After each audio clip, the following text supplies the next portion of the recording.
Hey guys, मैं आशीष रंजन आप सभी को मेरे चैनल करेंट फॉर करेंट में स्वागत करता हूं। आज जुलाई 15 2020 के कुछ करेंट अफेयर के बारे में बातें करेंगे। चलिए देखते हैं आज का पहला करेंट अफेयर क्या है। Central limit duration of online school classes, आखिर इसमें क्या हुआ है। एक गाइडलाइन रिलीज की गई है, प्रगत्या गाइडलाइन फॉर डिजिटल एजुकेशन, जो एक ministry of human resource and development की एक बॉडी है। ये गाइडलाइन जो है एनसीईआरटी के द्वारा बनाई गई थी, बट इस गाइडलाइन में क्या है कि ये एक एडवाइजरी इन नेचर है। स्टेट चाहे तो अपनी मर्जी से इस गाइडलाइन को एक्सटेंड या रिड्यूस कर सकती है। तो इस गाइडलाइन में ऐसा है क्या?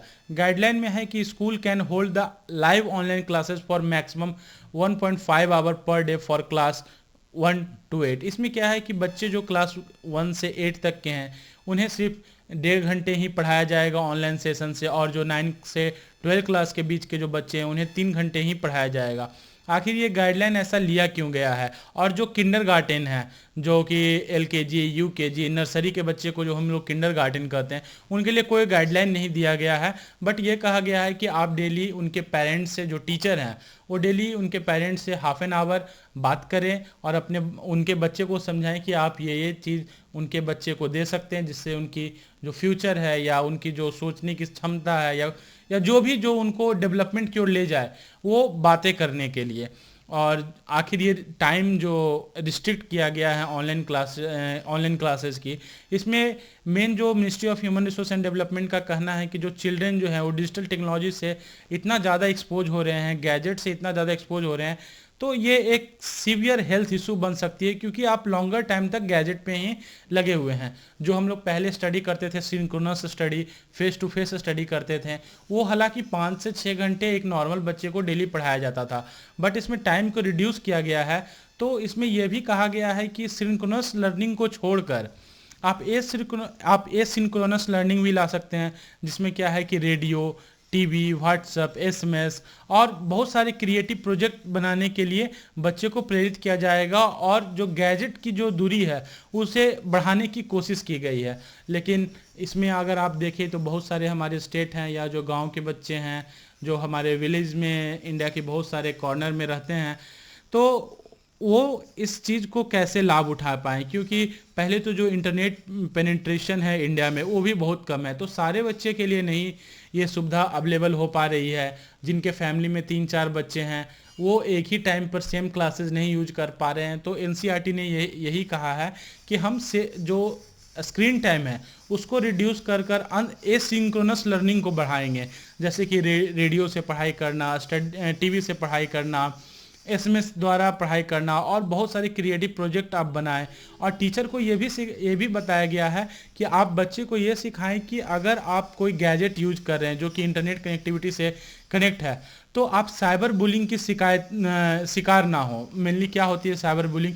जो किसी को भी इलेक्ट्रॉनिक मीडियम यूज किया जाए डराने के लिए, धमकाने के लिए, या कोई गलत मैसेज भेजने के लिए, इंटिमिडेटिंग मैसेज भेजने के लिए, ये सब चीज़ को हम लोग साइबर बुलिंग कहते हैं।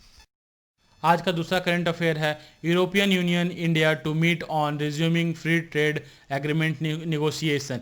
ये निगोशिएशन जो 7 साल पहले हमने इस निगोशिएशन को सस्पेंड कर दिया था, इसमें इंडिया और यूरोपियन यूनियन ने फिर से एग्री किया है कि हम लोग हाई लेवल टॉक और हाई लेवल डायलॉग करेंगे ट्रेड पे लेकर, इन्वेस्टमेंट पे लेकर, और ये जो फ्री ट्रेड एग्रीमेंट निगोशिएशन है उसको लेकर, जो कि पहले हम लोग नाम देते थे फ्री ट्रेड एग्रीमेंट, आज हम लोग उसका नाम दे रहे हैं BTIA, bilateral trade and investment agreement. ये जो समिट है ये वर्चुअल होगी, क्योंकि हम लोग जान रहे हैं पैंडेमिक और कोरोना वायरस का इम्पैक्ट है। इसको जो लीड करेंगे वो हमारे प्रधानमंत्री नरेंद्र मोदी जी और external affair minister Subrahmanyam Jaishankar ji. इसमें एक्सपेक्ट ये किया जा रहा है कि बहुत सारे जो एग्रीमेंट है, जैसे कि कॉपरेशन की एग्रीमेंट, कि हम लोग कैसे एक ट्रेड हब बना ले, या और रिसर्च की जो शेयरिंग है, सिविल न्यूक्लियर कॉपरेशन है, मैरीटाइम सिक्योरिटी की कॉपरेशन है, उस चीज़ पर डायलॉग किया जाएगा। और जो निगोशिएशन होगा इंटरपोल और सीबीआई के बीच में, ये सब चीज़ माना जा रहा है कि इस वर्चुअल समिट में होगा।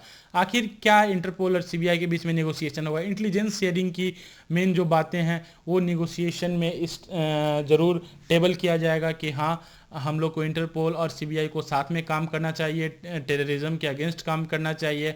और एक और बात जो मे भी टेबल किया जाए या नहीं भी किया जाए, कि यूनाइटेड स्टेट्स जो वेरियस वर्ल्ड फोरम से जो अपने आप को रिमूव कर रहा है, जैसे कि करंटली एग्जांपल है तो WHO की, तो वहाँ से यूनाइटेड स्टेट्स ने रिमूव कर लिया है, अपने आप को पुल बैक कर लिया है। तो इसका इम्पैक्ट क्या होगा वर्ल्ड पे, ये सब भी चीज़ इस समिट में ज़रूर टेबल की जाएगी।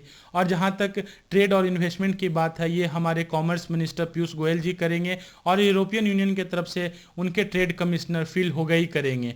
और इसमें जो एक्सपेक्ट किया जा रहा है, जो हमने बातें की, जो फ्री ट्रेड एग्रीमेंट की नेगोशिएशन जो आज बायलेटरल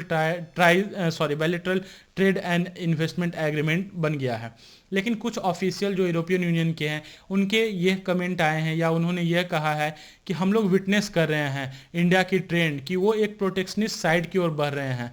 जो हमने 1990 में LPG रिफॉर्म लाया है, उस चीज़ को फिर इंडिया एक तरह से वापस की ओर बढ़ रहा है, क्योंकि उनका बेसिकली टारगेट है मेक इन इंडिया को, आत्मनिर्भर को, कि जहाँ क्या है कि इंडिया सिर्फ आप में क्लोज होना चाह रहा है, बाहरी लोग को ज़्यादा वो ऑफर नहीं करना चाह रहा है। तो ये एक यूरोपियन यूनियन की ऑफिशियल है और ये कहीं ना यूरोपियन यूनियन की ऑफिशियल की स्टेटमेंट है, और ये कहीं ना कहीं इंडिया के लिए सही तो नहीं है कमेंट।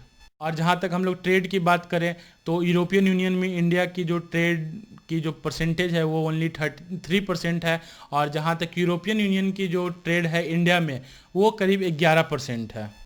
आज का तीसरा करंट अफेयर है China making deep इनरोड into Iran. इसमें क्या है कि दोनों कंट्री जो ईरान और चाइना है वो अभी US से ऑड चल रहे हैं, और वही बात है दुश्मन का दुश्मन दोस्त होता है। बट ये कहावत हम लोग न्यूज़ की बात पे आगे आते हैं। इस समय हो रहा है जब यूनाइटेड स्टेट्स दोनों कंट्रीज़ को टारगेट कर रही है, चाइना को एक तरह से ट्रेड एग्रीमेंट से और ईरान को सैंक्शन देके, मतलब कहीं ना कहीं देखा जाए तो दोनों को इकोनॉमिक मेजर से यूनाइटेड स्टेट्स टारगेट कर रही थी। इस बीच में चाइना ने ईरान के साथ एक पार्टनरशिप किया, और ये एक न्यू लेवल की पार्टनरशिप है, क्योंकि ये इन्वेस्टमेंट $400 बिलियन की इन्वेस्टमेंट है और ये लॉन्ग टर्म इन्वेस्टमेंट है।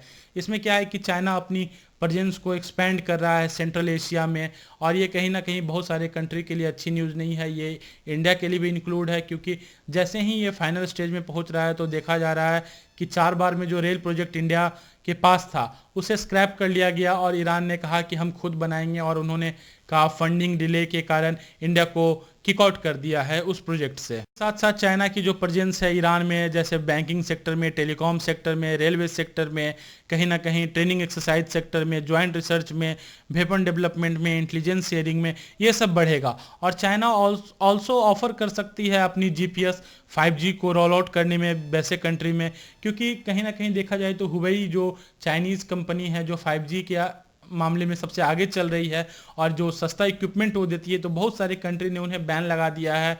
क्यों? क्योंकि वो उन पे जासूसी का आरोप लगाई है, और चाइना सरकार को उस देश की कुछ मुख्य जानकारियां देने का उस कंपनी पे आरोप था। तो चाइना एक ऐसा जगह ढूंढ रहा है जहां उसे ये सब प्रॉब्लम ना आए, उसके कंपनी पे कोई भी लालछन ना लगे। और कहीं ना कहीं देखा जाए तो ईरान की भी मजबूरी है चाइना को अलाउ करने के लिए इन्वेस्टमेंट के लिए, इतने लॉन्ग टर्म के लिए, क्योंकि US सैंक्शन लगा रहा है। जैसे ही US ने सैंक्शन लगाया था और जो न्यूक्लियर डील से यूनिलैटरल पुल आउट हो गया था, तो चाइना की जो वाइल सेल्स है वो एकदम बिल्कुल प्लम्प्ट कर गई थी, एकदम मिनिमम लेवल पे पहुंच गई थी, क्योंकि ईरान की जो मेजर सोर्स ऑफ रेवेन्यू है वो वाइल सेलिंग से ही आती है। अगर हम लोग इंडिया की बात करें तो India 23.9 billion barrel per year खरीदती थी ईरान से वाइल, और जो आज 1.3 मिलियन बैरल पर डे हो गई है। तो आप देख सकते हैं कितना प्लम्प्टेड हुआ है वाइल सेल ईरान की। और ये एक क्रूशियल बात है, क्योंकि ये एक बहुत क्रूशियल मैटर है, क्योंकि अगर देखा जाए चाइना इतने बड़े इन्वेस्टमेंट, इतने लॉन्ग टर्म इन्वेस्टमेंट BRI के तहत ही करते हैं। और जहाँ तक आप बहुत सारे एग्जांपल देख सकते हैं कि BRI में किसी भी कंट्री का फ़ायदा नहीं हुआ है चाइना छोड़कर, जैसे आप श्रीलंका के एग्जाम्पल ले लें, हम्बनटोटा की। और जहाँ तक यूनाइटेड स्टेट्स की बात है, उनके डिपार्टमेंट ने, जो स्टेट डिपार्टमेंट है, उन्होंने ऑलरेडी कहा था कि हम टारगेट करेंगे चाइनीज़ कंपनी को if China invest in Iran. But ये सब चीज़ को साइड में रखते हुए चाइना ने ईरान में इन्वेस्ट करने का सोचा। चाइना ने सोच लिया है कि एकदम डिटरमाइंड हो गए हैं कि हमें US से आगे निकल जाना है।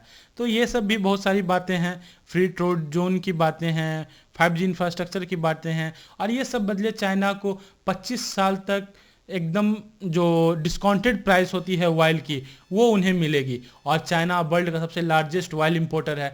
तो चाइना के लिए दोनों तरफ से देखा जाए तो बेनिफिट ही बेनिफिट है, और ईरान के लिए भी बेनिफिट है। जब उन्हें मेजर इन्वेस्टमेंट की ज़रूरत थी तो चाइना ने अपना हाथ ऊपर किया कि हाँ हम इन्हें इन्वेस्टमेंट करेंगे।